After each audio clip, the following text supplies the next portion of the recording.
लोहा गर्म है और आखिरी चोट मारने की जरूरत थी और अगले 2 दिन आदमपुर के अंदर गठबंधन अपनी ताकत को मुकाबला तो कांग्रेस थकी हुई है, मरी हुई है और आज मौका है पूरी तौर पर मारने का और आदमपुर की जनता उस फैसले को अपनाएगी।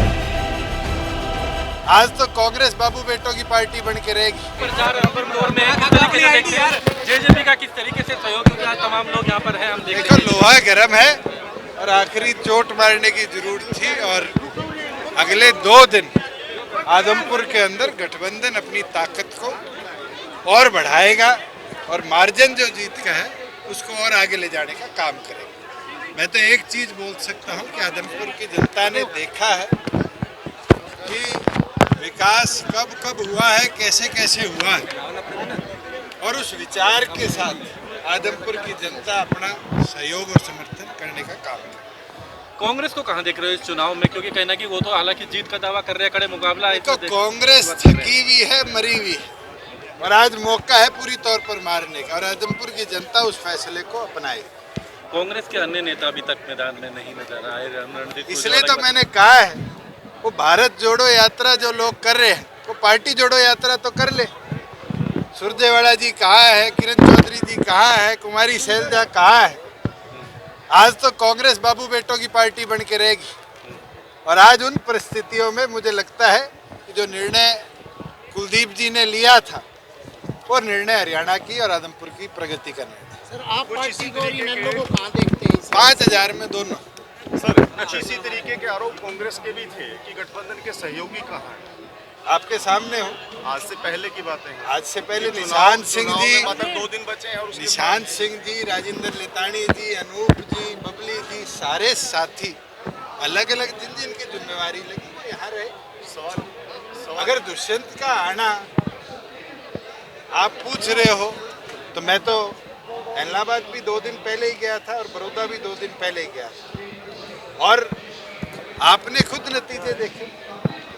जहाँ जिम्मेवारी मेरी लगती है गठबंधन के तौर पर उसको मैं पूरा निभाता भी हूँ और ये विश्वास दिला देता हूँ आज आपको कि हमारा जो मार्जिन है रिकॉर्ड तौर मार्जिन आदमपुर में बनेगा। सर 3 उपचुनाव हुए, जेजेपी सहयोगी है, उनमें उनको मौका नहीं दिया गया, हालांकि उनके पास कैंडिडेट नहीं थे, उनसे उठाने पड़े।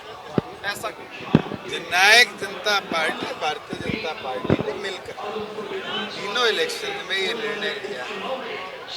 दोनों सीटों के अंदर जहां उपचुनाव पहले हुआ भारतीय जनता पार्टी के कैंडिडेट के जेजेपी के कैंडिडेट से ज़्यादा वोट आए और इस बार क्योंकि कुलदीप बिश्नोई जी खुद रिजाइन कर इस सीट पर आए तो हमने ये निर्णय पहले ही ले लिया था कि जो भारतीय जनता पार्टी की ओर से इनके परिवार का कोई भी कैंडिडेट बने उसका हम साथ।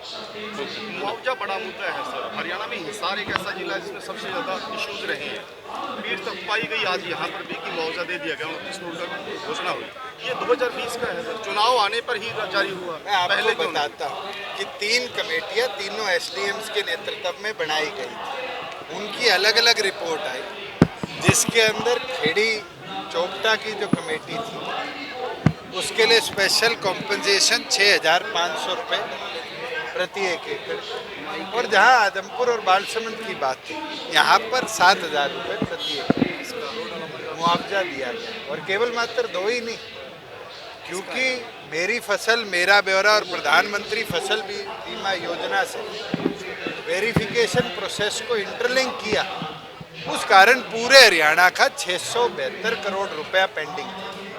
आदमपुर ही नहीं पूरे हरियाणा का 672 करोड़ रुपए एक दिन में हमने रिलीज करने का काम किया जो अलग अलग ट्रेजरी में है और जैसे जैसे पंचायत के दौर खत्म होते रहेंगे मुआवजे का पैसा ट्रांसफर। एक दिल्ली का बता दो, आज वित्त मंत्री से मीटिंग है, वो किस लिए है? एक कमेटी जीएसटी की बनाई गई थी जिसके अंदर मैं कन्वीनर था।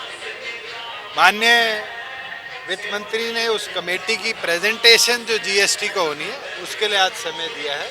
हम अपनी रिपोर्ट जो 6 अलग अलग स्टेट्स के जीएसटी मेंबर्स की थी उसको आज सबमिट करेंगे कि आगे जीएसटी काउंसिल की बैठक में उसको टेकअप किया जाए और टेकअप करके पूरे देश में वो सुझाव जो ट्रिब्यूनल्स बनाने का है उसको लागू किया। 2024 के चुनाव पे कितना इम्पैक्ट पड़ेगा सर इस बाई इलेक्शन का सर?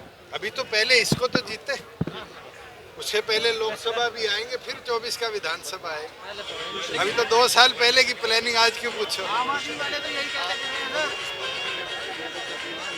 अलग अलग गाँव में भी जाते हैं, पता होता है कि ये फला पार्टी की कार्यकर्ता है, साथ ही साथ बहुत सारे लोगों का तो मन चलो करने की बात होती है। आप बस सवाल पूरा करें। मेरे को नंबर दे दो, उनको मैं समझा दूंगा।